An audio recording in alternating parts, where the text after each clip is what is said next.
It was the kind of evening that felt like any other. But little did anyone know that this would be the night everything changed. The world seemed calm, serene even, in the moments before everything erupted into chaos. Marcos Matsunaga, a man with the world at his feet, a businessman revered for his intelligence and success, had no idea that the woman closest to him, his wife, was about to shatter his life in the most unimaginable way. Marcos was the CEO of Yoki, a multi-million-dollar company. Born into wealth, he was a man who had carved out his own empire, his name synonymous with success. He was the kind of man others envied, the kind of man most people thought had it all: money, fame, and a beautiful family. But those who knew him best would tell you that behind the polished image, the wealth, and the achievements, there was a side of Marcos that very few ever saw. He was a man haunted by something he could never fully escape. And then, there was Elize Matsunaga. To the outside world, she was the picture of the perfect wife, beautiful, intelligent, graceful. She was the woman who stood by Marcos, the woman who shared his life, his successes, and his failures.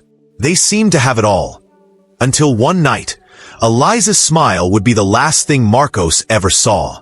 The scene in their home that evening unfolded like a nightmare too horrific to believe.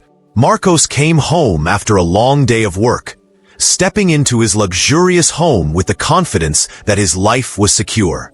But little did he know, as he walked through the door, the person he trusted most had already made the decision that would lead to his death. The betrayal that followed wasn't some quick, irrational decision.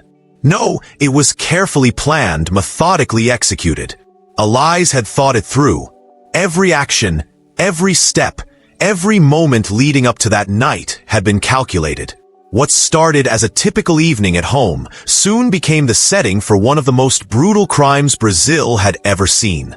The police would later find Marcos Matsunaga's dismembered body, scattered across various locations, a scene so horrifying it shook the nation to its core. What happened that night in the Matsunaga home would send shockwaves through the media, the case quickly becoming one of the most talked about criminal investigations in Brazilian history. But what was the motive? Was it a crime of passion? A sudden burst of rage? Or was there something far deeper? Something no one could have predicted? As the investigation unfolded, the world would come to realize the chilling truth. Elize Matsunaga wasn't the woman everyone thought she was. The perfect wife, the doting partner, was hiding something far darker. The reality behind her actions was a cold, calculated plot that would leave everyone asking, how could someone so close to you, someone you trusted, betray you in such an unforgivable way? Stay with me as we uncover the layers of this chilling true crime story, where trust was shattered, a life was taken, and the truth was far more disturbing than anyone could have ever imagined. This is not just another story of betrayal. This is the tragic tale of Marcos Matsunaga, a man whose life was brutally ended by the woman who swore to love him until death do they part. If you're still watching and haven't subscribed yet, what are you waiting for? Please kindly like and subscribe to this channel. In Silent Crimes channel, we've got you covered. Marcos Matsunaga wasn't born into hardship, but rather into a family legacy that would one day propel him to the heights of Brazilian business.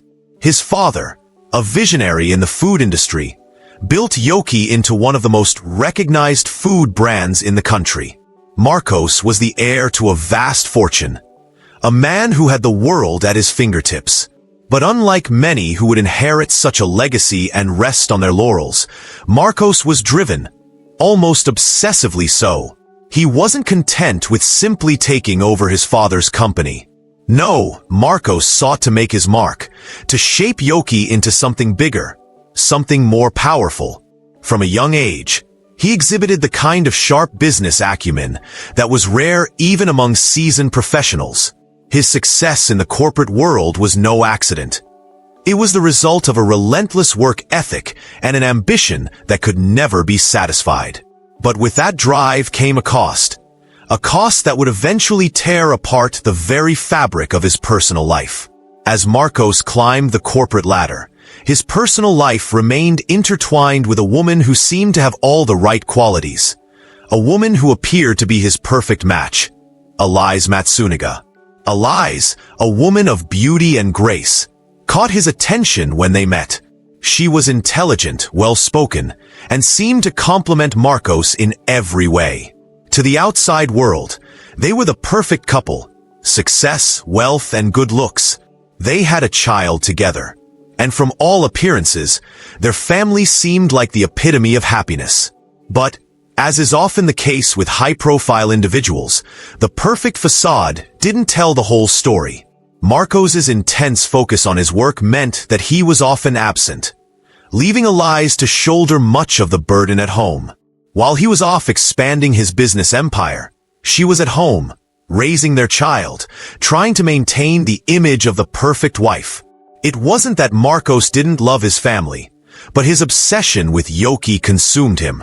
The pressure of running a multi-million-dollar company weighed heavily on his shoulders. And as the demands on his time and energy grew, his relationship with Elize began to fray. Elize, on the other hand, began to feel increasingly isolated. The attention that Marcos lavished on his business left her feeling neglected, and in time, resentful. She had known him when he was still working to build Yoki into the powerhouse it had become, and she had supported him through it all. But now, as the years went by, she found herself wondering if she was truly appreciated, or if she was just another part of his carefully crafted image.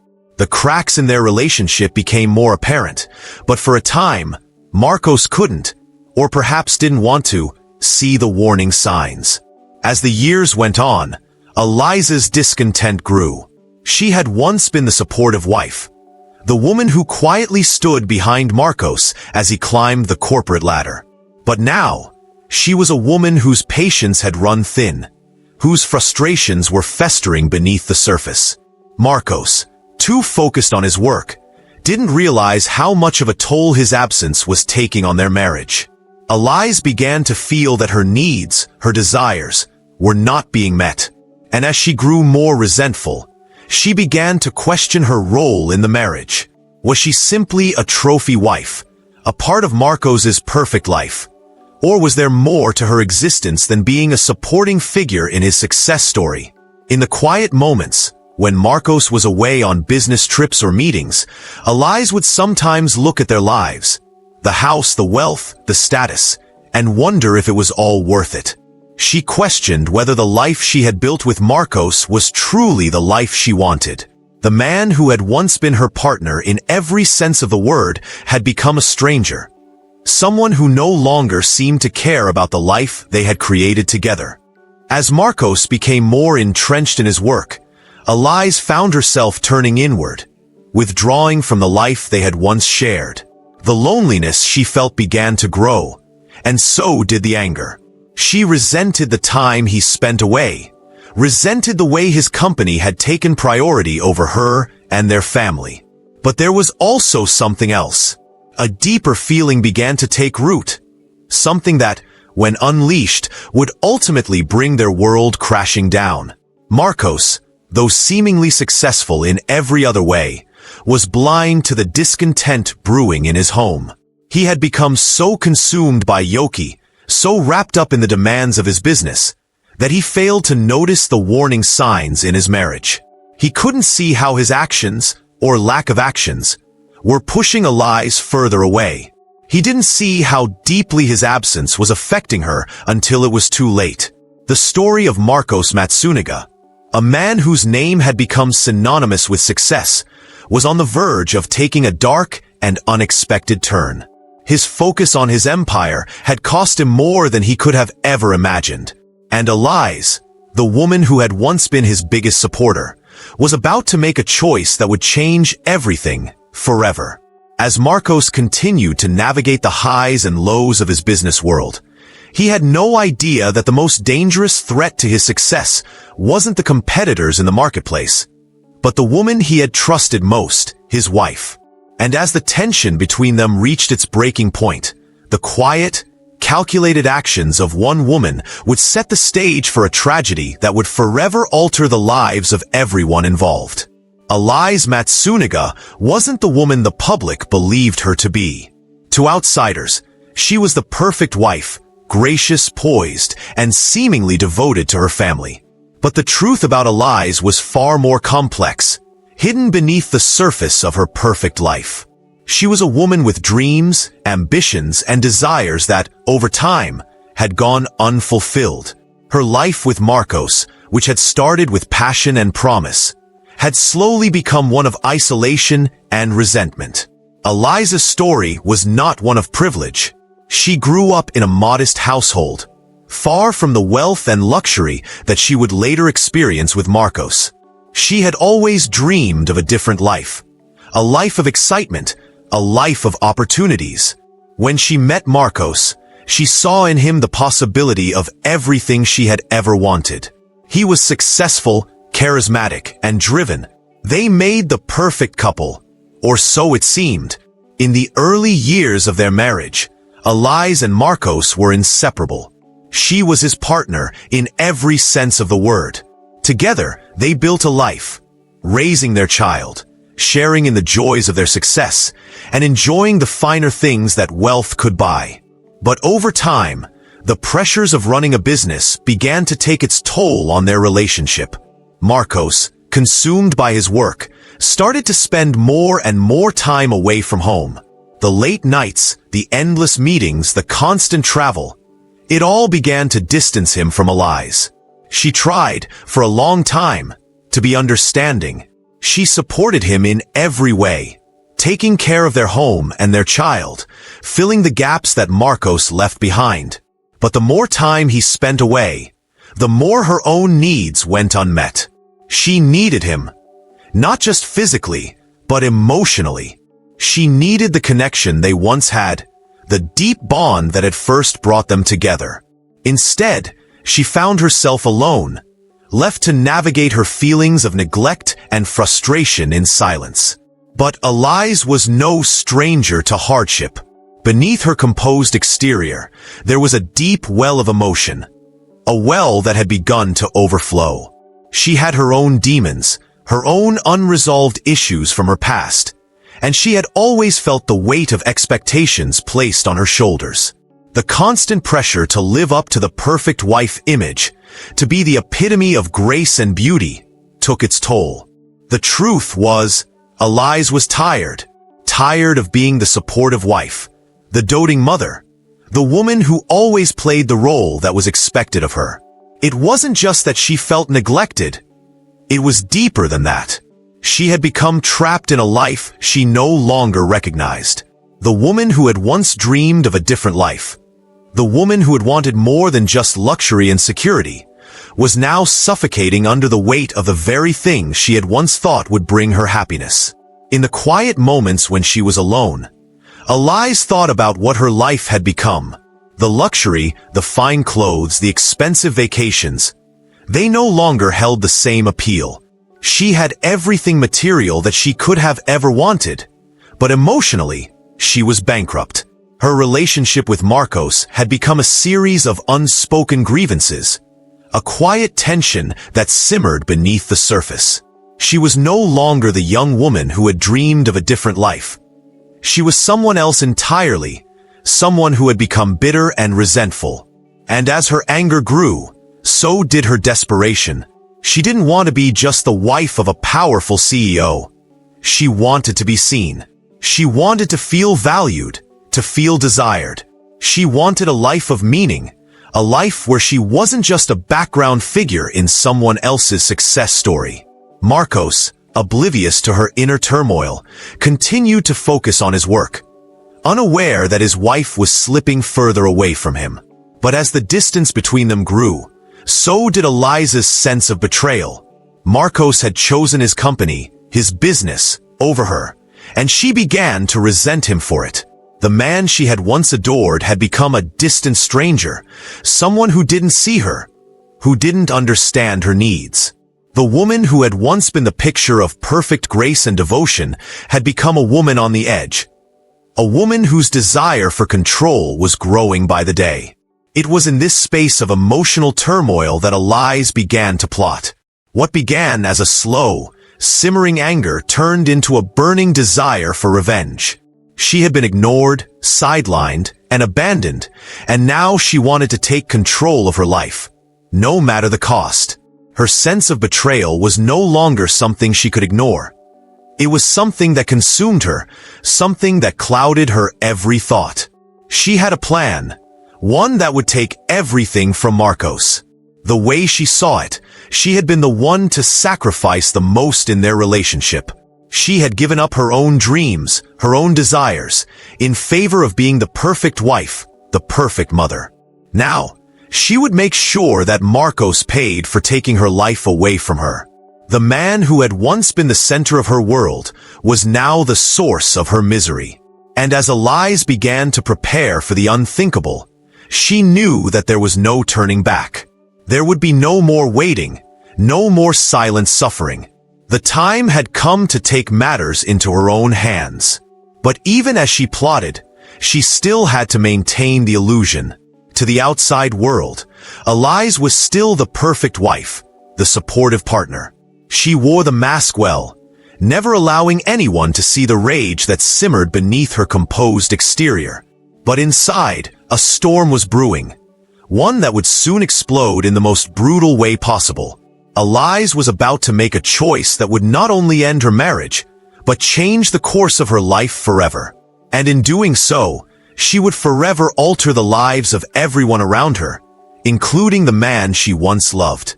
The night Marcos Matsunaga was murdered began like any other. The evening was quiet, the house dimly lit, and the usual sounds of their home filled the air. Clinking dishes, the soft hum of the refrigerator, the far-off murmur of the television in the background.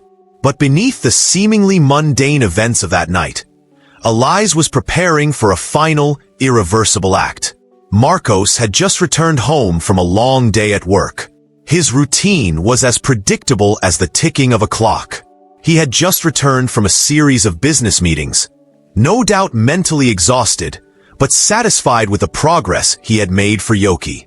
Elize greeted him with the same practiced warmth she had always used, hiding the deep well of resentment she had carried for months, even years. She was the perfect wife, always smiling, always calm, so Marcos never suspected a thing. But inside Elize, a storm had been gathering for months, and on this particular night, it would break. This wasn't an impulsive decision. It wasn't the result of a single argument or a sudden, momentary lapse in judgment. No, Elize had been carefully planning this for days, if not weeks. She had spent countless hours thinking about the betrayal, the neglect, and the isolation she had suffered. Each moment, each interaction, had festered in her mind, building into something she could no longer control. As Marcos settled in, Elize prepared dinner. It was a meal they had shared countless times before, comforting, familiar, and unremarkable. But there was nothing ordinary about this night. Marcos, as he had always done, sat down to eat, unaware that this would be his last meal. Elize, too, appeared calm, almost unnervingly so, as she went about her tasks. She moved around the kitchen with practiced precision, setting the table, placing the food in front of him, her mind far from the small talk she made. For the first time in what seemed like ages, they spoke openly. They talked about the trivial details of the day, their child, the mundane aspects of family life. But Marcos didn't see the deeper tension in her words, the subtle shift in the way she spoke. What was once a conversation between two people who shared a life together was now a final exchange between a woman who had been broken by years of neglect and a man who had no idea of the devastation unfolding around him. The conversation was short-lived. Elize's emotions were reaching a boiling point, and as Marcos stood up to finish his meal and retreat to his study, Elize's plans were set into motion. She had waited for the right moment, knowing that the time to act was now. She had already planned everything meticulously. There was no turning back. Without warning, as Marcos moved toward the stairs to his study, Elize took the gun she had hidden in their home for weeks. A gun she had purchased secretly and concealed. The weight of it in her hands was almost comforting now. The moment had come. Elize walked toward Marcos, who, still oblivious, continued his casual stride. With a sudden, calculated movement, she raised the gun and fired. The sound of the shot broke the silence of their home, but it was not just the noise that shocked the world. It was the coldness behind the action. The bullet hit Marcos in the chest, and he collapsed, falling to the floor, his life slowly draining away. Elize stood over him, her hands still gripping the gun, her face expressionless, as if the decision she had just made didn't seem real. The man she had once loved, the man who had built a life with her, was now lying lifeless on the floor in front of her. But what happened next would forever cement the horror of that night. Elize didn't simply leave him there. She didn't call for help or rush to his side, trying to save him. No, what Elize did after the murder was more shocking, more brutal than anyone could have imagined. She didn't want to just kill Marcos. She wanted to erase him. In a frenzy, Elize began to dismember his body. She went to lengths few could ever comprehend, cutting his body into pieces with a cold efficiency that was almost mechanical. She moved with purpose, her mind detached from the human toll of her actions. Her movements were clinical, almost robotic, as she chopped, sawed, and disposed of parts of his body in various places. The brutality of what she was doing seemed to match the violence that had simmered in her soul for so long. This was no longer about revenge. This was about taking full control, about making sure there would be no trace left of a life they had built together. But even in the midst of her horrifying actions, Elize didn't lose her composure. She was still the same woman who had been playing the role of the devoted wife. To anyone who might have seen her that night, she would have appeared calm, collected, even composed, as she disposed of the pieces of her husband's body. As the hours passed, the reality of what Elize had done began to sink in. Marcos Matsunaga was gone, and his body was now scattered in pieces across different parts of their home. The man who had once been at the center of her world had been reduced to a pile of body parts. And Elize, the woman who had once cared for him, had carried out this unimaginable act. It was in the early morning hours that Elize's calm began to waver.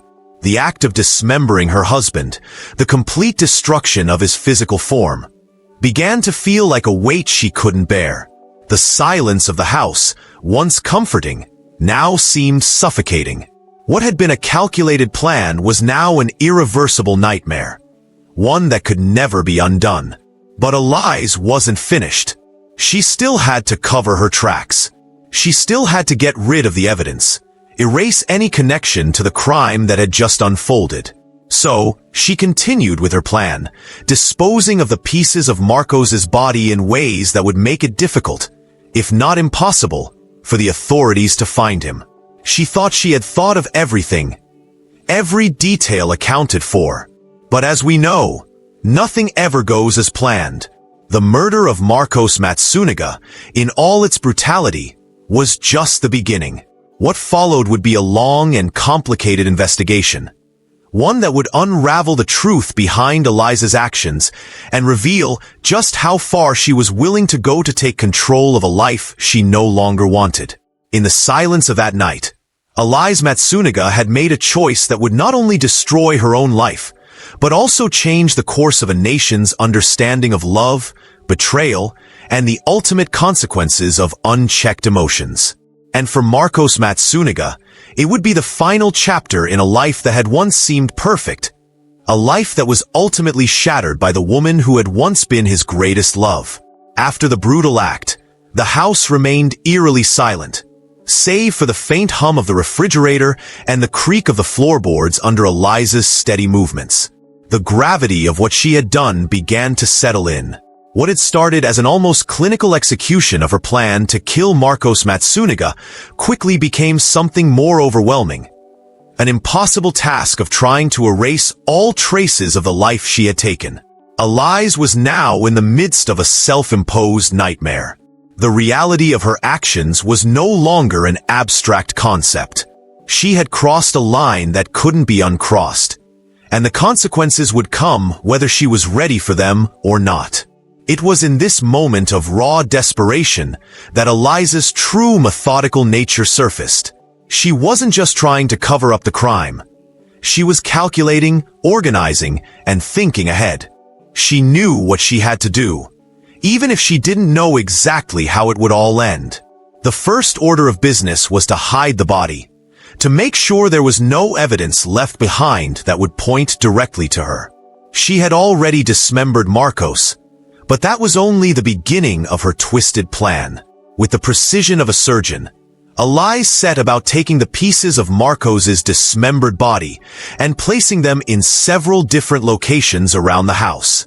She stuffed parts of him into plastic bags, wrapping them tightly to contain the blood and other evidence that could be used against her. The process was horrifyingly meticulous. She knew exactly what she was doing. She had planned every step of this grisly task, and now there was no turning back. The first thing Elize had to do was get rid of the evidence in the house. Marcos's blood had stained the floors, the furniture, the very air of the house. She began the cleanup, methodically scrubbing away every trace of the crime. She knew the police would be able to detect any remnants of the brutal act if she didn't act fast. It wasn't just the dismemberment of the body that would give her away. It was the mess, the blood, the chaos of it all. Everything had to be cleaned, wiped, erased. The house, which had once been a symbol of her life with Marcos, now felt like a tomb, a chilling reminder of what had just transpired. As she worked her way through the house, wiping down surfaces, scrubbing away the evidence, Elize tried to push the image of what she had done out of her mind. She focused solely on the task at hand, knowing that once the evidence was gone, she would have a better chance of getting away with the crime. But the horror didn't stop there. Elize needed to dispose of the body parts in a way that would leave no trace of Marcos behind. The dismembered pieces had to be carefully discarded, hidden in places where they would never be found. She knew the police would search the house, but they would have to find nothing. No body, no blood, no evidence of a crime. Elize thought of the nearby forest, the remote areas outside of the city, places where she could dump the remains and never have to look back. In the middle of the night, Elize set out to execute the next phase of her plan.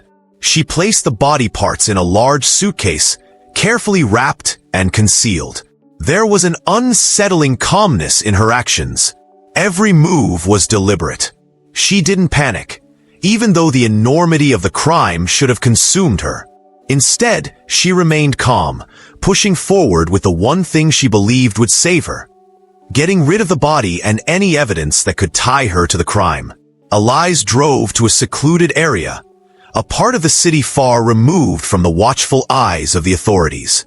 She stopped in a quiet, deserted location, her mind racing but her body operating with precision.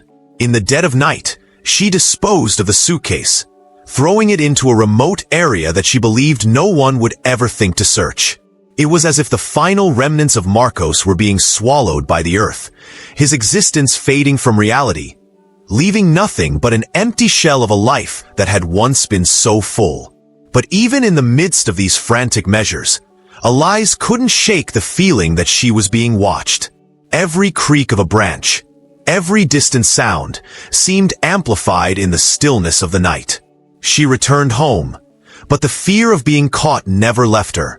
The cleanup process, the disposal, the meticulous planning, everything had been executed flawlessly in her mind, but she was far from confident. Still, she went about her life the next day with an eerie calmness. She went through the motions of daily life, as if nothing had happened. She put on the mask of the perfect wife once again, as if nothing had changed.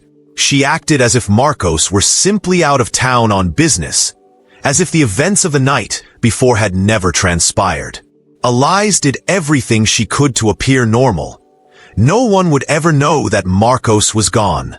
She convinced herself that she could live in peace, that the act of disposing of his body and erasing all traces of him would be enough to keep the authorities off her trail. But there was a problem with this kind of thinking. No matter how meticulously Elize cleaned, no matter how perfectly she covered her tracks, she had overlooked one important detail: the fact that the body was still out there. The authorities would soon begin their search for Marcos, and with each passing day, the walls around Elize would begin to close in. As the hours turned into days, Elize's facade of calm began to falter. Her carefully constructed cover story, the lie she had woven to protect herself, began to unravel. The questions would come. The suspicions would rise. How long could she maintain the lie before someone started asking the tough questions? The story of Marcos Matsunaga's disappearance was only just beginning. What Elize thought was a well-executed plan to cover her tracks was merely the first part of a long and complicated investigation that would eventually unravel the truth behind the brutal murder. In the end, the guilt that Elize tried to bury would be impossible to escape. The search for Marcos Matsunaga was far from over, and with every passing day, the truth would draw nearer. Elize had made her choice, but now she would have to live with the consequences. The real game was just beginning, and the consequences of her actions would soon come crashing down on her, harder than she could have ever imagined. Days passed, and life in the Matsunaga household seemed to return to some semblance of normalcy. To anyone who looked, Elize was the same devoted wife she had always been, quiet, composed, and careful with her words. She had managed to convince herself that her actions had been perfectly executed, that she had outsmarted the system. But no plan, no matter how meticulously devised, is foolproof. The first crack in her carefully constructed facade appeared when Marcos's colleagues at Yoki noticed his absence. Marcos's sudden disappearance wasn't just alarming. It was out of character for a man as driven and meticulous as he had always been. The staff at Yoki grew suspicious. He hadn't informed anyone of a business trip, and his absence at the office seemed too prolonged, even for someone as dedicated as him. The whispers started behind closed doors. Where was Marcos? And more importantly, why hadn't he contacted anyone? His family, his friends, his colleagues. No one had heard from him for days. It wasn't like him, not at all. The first calls were made to the police, but Elize remained eerily calm in the face of growing concern. She claimed that Marcos had simply gone away for some personal time, a retreat from the stresses of his demanding job. She told everyone that she had no idea where he had gone, that he was just taking some time to clear his mind, maybe even travel. To the outside world, it seemed plausible. Marcos was a wealthy man, a businessman with a kind of lifestyle that could make a sudden disappearance seem like a routine escape. But as the days wore on, the questions grew louder, and the pressure on Elize began to build. Police initially approached the situation with the assumption that Marcos might have left on his own accord, perhaps escaping the pressure of his business or seeking a temporary break. But that theory quickly began to lose its credibility. As detectives started to probe deeper, they found inconsistencies in Eliza's story. The first hint that something wasn't quite right came when they questioned her about the last time she saw Marcos. She spoke vaguely about a routine evening, about how he had been in the house, but there was something strange about her demeanor. Her answers were brief, rehearsed, as if she was trying too hard to appear unaffected. Still, there was no concrete evidence of foul play. The initial reports suggested nothing more than a disappearance. But as the investigation continued, the police started to dig deeper into Eliza's background, her relationship with Marcos, and the history of their marriage. They uncovered details of marital strain that had never been made public, subtle clues that hinted at something darker, something buried beneath the perfect image that Elize had crafted for years. It was a tip-off from a close friend of Marcos's that finally pushed the investigation into a new direction. The friend mentioned how Marcos had been increasingly distant in the weeks leading up to his disappearance. He had started to confide in a few select people about his troubled relationship with Elize. Marcos had spoken about feeling disconnected, about the pressures of maintaining both his business and his marriage, but he had never mentioned anything that would have indicated an impending threat from his wife. Still, those whispers were enough to raise suspicion. The pieces of the puzzle were slowly beginning to fit together, and the authorities decided to focus their attention on Elize. As detectives continued to question those close to the Matsunaga family, they began to learn about the growing tension in Marcos and Elize's marriage. People who had been close to the couple revealed that things weren't as perfect as they seemed. Marcos had been working long hours, increasingly absent from his home life. Meanwhile, Elize's public persona of a doting wife began to crack. She had made attempts to present herself as supportive, but those closest to her knew better. She had felt abandoned and isolated, and it had taken a toll on her emotional state. But nothing raised more suspicion than the discovery of a chilling piece of evidence in the Matsunaga home. When the police finally searched the house, they found traces of blood in places they shouldn't have been. The initial cleanup efforts Elize had made were thorough, but not flawless. The forensic team collected blood samples from different parts of the house, and they quickly confirmed that the blood was indeed Marcos's. It was a small but significant discovery that signaled the first break in the case. The blood found at the scene told a story that Elize had hoped to keep hidden. Now, the police were no longer dealing with a simple disappearance. They were investigating a potential murder. The more they delved into Elize's actions, the more contradictions they found. Her calmness, her refusal to cooperate fully, her insistence that Marcos had simply left. These actions, once seen as attempts to protect her privacy, now looked like an attempt to cover up a crime. Then came the breakthrough. The police received an anonymous tip from someone who had witnessed something suspicious outside the Matsunaga home on the night of Marcos's disappearance. The witness reported seeing Elize drive away in the middle of the night. Her car loaded with something large, something that seemed out of place. The car had been parked at a remote location several miles from the house, a place known for its isolation. It was the first concrete evidence of Elize's involvement in something far more sinister than a simple disappearance. The trail was now leading them to a location that would soon become crucial to the investigation. A secluded area where Elize had disposed of the remains. The police followed up on the tip and began scouring the area where Elize had been seen. It didn't take long before they found what they were looking for. Hidden in a remote location, the police found what was left of Marcos's body.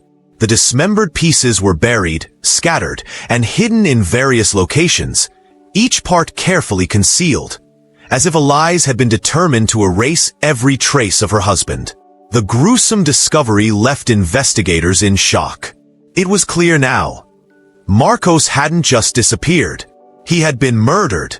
With the discovery of the body, the case shifted from a missing persons investigation to a full-blown homicide case. Elize was arrested, and the truth began to unravel. As she was brought in for questioning, the detectives confronted her with the evidence. Her story began to crumble, piece by piece. The calm, controlled demeanor she had maintained throughout the investigation faltered as the full weight of the crime she had committed came crashing down on her. In the hours that followed, Elize was forced to confront the reality of what she had done. The guilt, the fear, the consequences, all of it became unavoidable. And as the police pieced together the events of that fateful night, it became clear that Elize had planned everything with chilling precision. What had started as a story of betrayal, frustration, and isolation had culminated in a murder so horrific, so deliberate, that it shocked the entire country. The investigation into the death of Marcos Matsunaga was far from over. As the truth continued to emerge, the nation followed the case with bated breath. eager to understand how a woman who had once seemed so perfect could commit such an unimaginable crime. The case had all the elements of a tragic tale: love, betrayal, and ultimately death. But for Elize, the real consequences were just beginning. The walls were closing in, and the brutal truth would soon be laid bare for the world to see. The arrest of Elize Matsunaga sent shockwaves through Brazil, but it was the subsequent trial that would truly capture the nation's attention. What had begun as a seemingly quiet case of a missing person quickly spiraled into a tragic story of love gone wrong, brutal betrayal, and a murder so calculated it left everyone stunned. The investigation was over, but for Elize, the real battle was just beginning. As the trial unfolded, it became clear that the woman who had once appeared to be the epitome of grace was capable of something far darker. The courtroom was packed with onlookers, journalists, and members of the public eager to witness the unraveling of one of Brazil's most shocking criminal cases. The air was thick with anticipation, and as Elize entered the courtroom, the room fell silent. She was no longer the poised wife of a wealthy businessman. She was a defendant facing the most serious of charges. The stakes were high, and the question on everyone's mind was simple. Why did she kill her husband? Elize sat silently in the dock, her face stoic, her hands clasped in front of her. She had once been the perfect wife, the picture of devotion. But now, in the cold light of the courtroom, the truth about her actions was coming to light. The prosecution wasted no time in laying out the grim details of the murder. They described the calculated brutality of her actions, the dismemberment of Marcos's body, the attempts to cover up the crime, and the chilling precision with which Elize had planned the murder. Witnesses testified about the growing tension between Elize and Marcos. They spoke of the cracks that had begun to appear in their marriage, the increasing emotional distance between the couple, and the isolation Elize had felt in the months leading up to Marcos's death. But while the prosecution built its case on the emotional aspects of the relationship, the physical evidence was what sealed Elize's fate. The blood found in their home, the dismembered body parts discovered miles away, and the chilling detail of how Elize had disposed of her husband's remains left no room for doubt.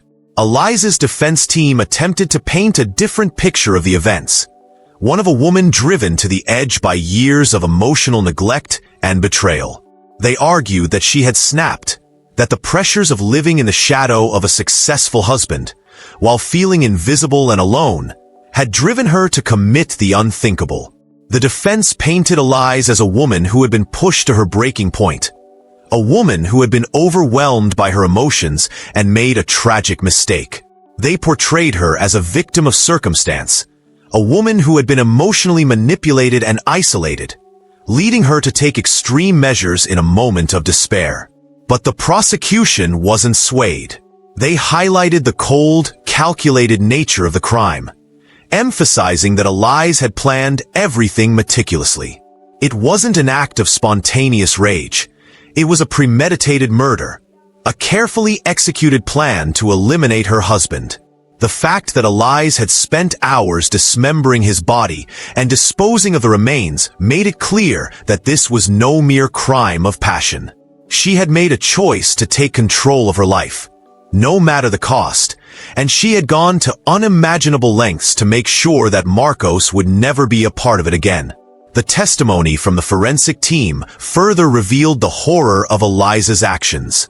The medical examiner described the extent of the dismemberment in gruesome detail, explaining how Marcos's body had been separated into pieces with surgical precision. It was a chilling image, one that made even the most hardened courtroom observers recoil. As the prosecution painted a picture of a cold-blooded murderer, Elize's defense tried to humanize her, focusing on her emotional distress and the years of neglect she had suffered at the hands of her husband. The trial grew more intense as Elize was called to the stand. For the first time, she spoke openly about what had led to the murder. She explained how she had felt neglected and abandoned by Marcos, how his constant focus on work had driven her to a place of despair. She spoke about the pain of being ignored, of being treated as little more than a background character in the life of a man who had no time for her. But as she spoke, her words rang hollow. There was no acknowledgement of the brutality of her actions, no remorse in her voice. Instead, there was only a coldness, a detachment that made her words seem like an afterthought, a defense rather than an explanation. Elize's account of that fateful night was chilling. She described the moment she shot Marcos, detailing the events leading up to his death with eerie calmness. She explained how she had dismembered his body, how she had carefully hidden the pieces, convinced that no one would ever uncover the truth. It was a confession, but it was also an attempt to justify her actions, to explain them in terms of the emotional torment she had experienced in her marriage. But as she spoke, the jury was unmoved. The emotional toll of the trial was evident in the faces of the spectators, many of whom had once admired Elize for her beauty and composure. But now, they saw her as something else, something far darker. The perfect wife, the devoted partner, was gone. In her place was a woman who had committed an unforgivable crime. As the trial continued, the prosecution pressed their case, driving home the fact that Elize had not acted out of desperation, but out of a calculated desire to take control of her life, no matter the cost. The turning point in the trial came when Elize's defense crumbled under the weight of the evidence. The prosecution presented a chilling argument, showing that Elize had not only planned Marcos's murder, but had also coldly disposed of his body as though it were nothing more than a nuisance. The defense, which had initially tried to argue that she was emotionally disturbed, failed to convince the jury. Elize's actions were simply too calculated, too methodical, to be dismissed as the result of emotional distress. As the final arguments were made, the jury deliberated for hours. The evidence was overwhelming, the details too horrific to ignore, and when the verdict came down, it was as devastating as the crime itself. Elize Matsunaga was convicted of the murder of her husband, Marcos Matsunaga. The court had spoken, and justice had been served. But for Elize, the consequences of her actions were only just beginning. The trial had laid bare the truth about the woman who had once been the image of grace and elegance. The world had watched as the perfect wife was revealed to be a calculating killer, driven by resentment, anger, and a desperate need for control. The tragedy of Marcos Matsunaga's death was not just the loss of a man, but the shattering of a life that had once seemed perfect. As the gavel fell and the sentence was handed down, Elize's future was sealed. The woman who had once been at the center of Brazil's business elite was now facing the consequences of her choices.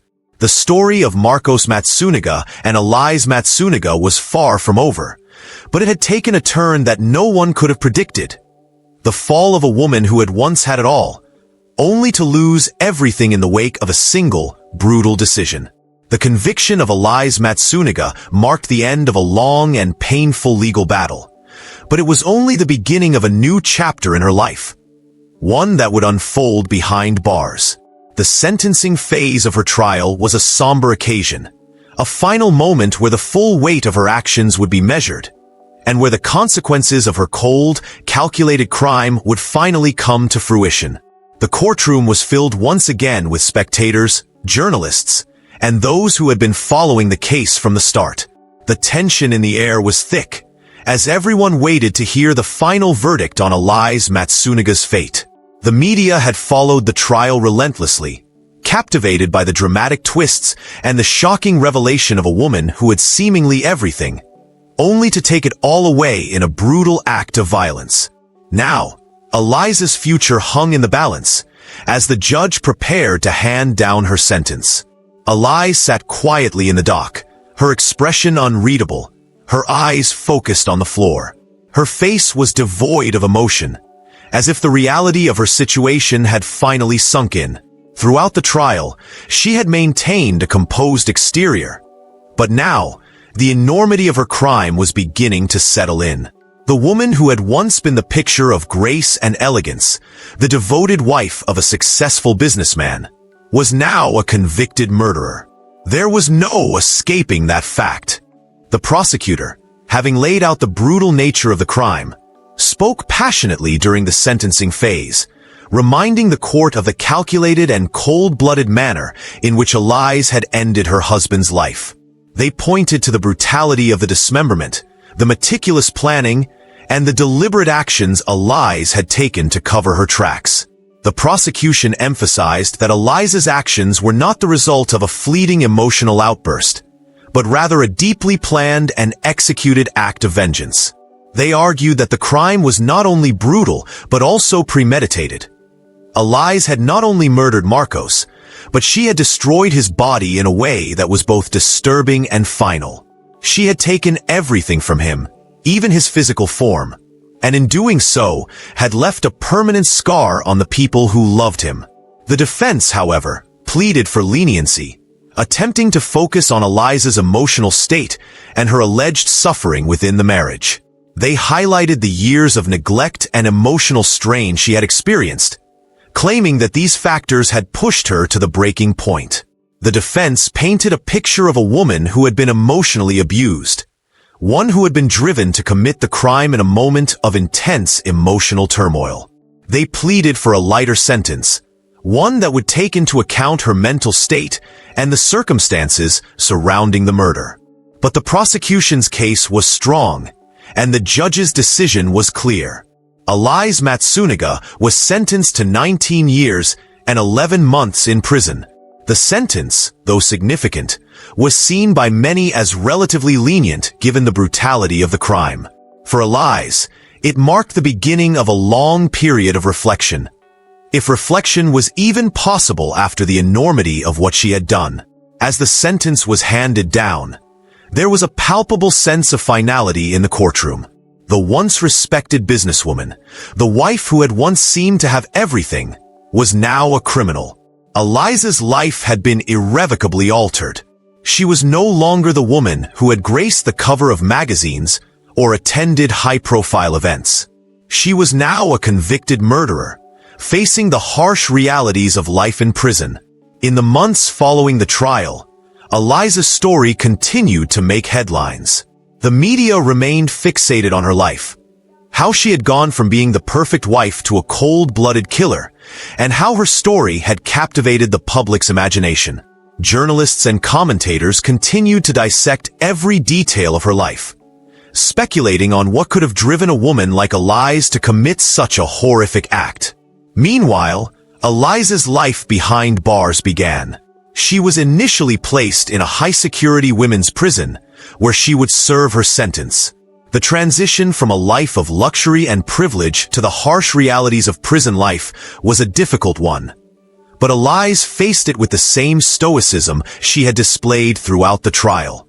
She was not the first high-profile inmate in Brazil, but her case was unique in that it involved a woman who had been, in the public's eyes, the perfect wife, the image of grace and elegance, only to be revealed as a killer. Prison life was a far cry from the world Elize had known. No longer was she able to enjoy the comforts of her former life. The luxurious home, the expensive clothes, the freedom to come and go as she pleased. Now, she was just another inmate, living in a cell with limited privacy and access to the outside world. The life she had once known, filled with wealth and privilege, had been stripped away, leaving her with only the stark reality of her actions and the consequences that would follow. During her time in prison, Elize began to reflect on the choices she had made, the path that had led her to that moment of violence. For the first time, she would be forced to confront the full weight of her crime. The coldness of her actions, the lack of remorse in the aftermath, and the brutality of the murder would all be difficult to reconcile. But prison would be the place where she would have the time to process it all, whether she was ready or not. The Matsunaga case had far-reaching consequences, not just for Elize, but for everyone involved. Marcos's family was left to grapple with the loss of a man whose life had been taken by the woman they had once trusted. His children were left without their father, and the legacy of his name was tainted by the brutality of his death. As for Elize, the aftermath of her crime would continue to haunt her for the rest of her life. The loss of her marriage, the destruction of her family, and the irreversible actions she had taken would stay with her as long as she lived. Her story was no longer just a tragic tale of love gone wrong. It had become a cautionary tale of how the pursuit of control, the need for power, and unchecked emotions could destroy not only a life, but an entire world. The case of Marcos and Elize Matsunaga remains one of Brazil's most shocking true crime stories. It is a tale of ambition, betrayal, and murder. A reminder that no one is ever truly safe from the consequences of their actions, no matter how perfectly they seem to have everything in life. As Elize serves her sentence, the world watches and waits to see if there will ever be redemption for a woman who took everything from her husband, including his life. If you're still watching and haven't subscribed yet, what are you waiting for? Don't miss out on more jaw-dropping stories like this.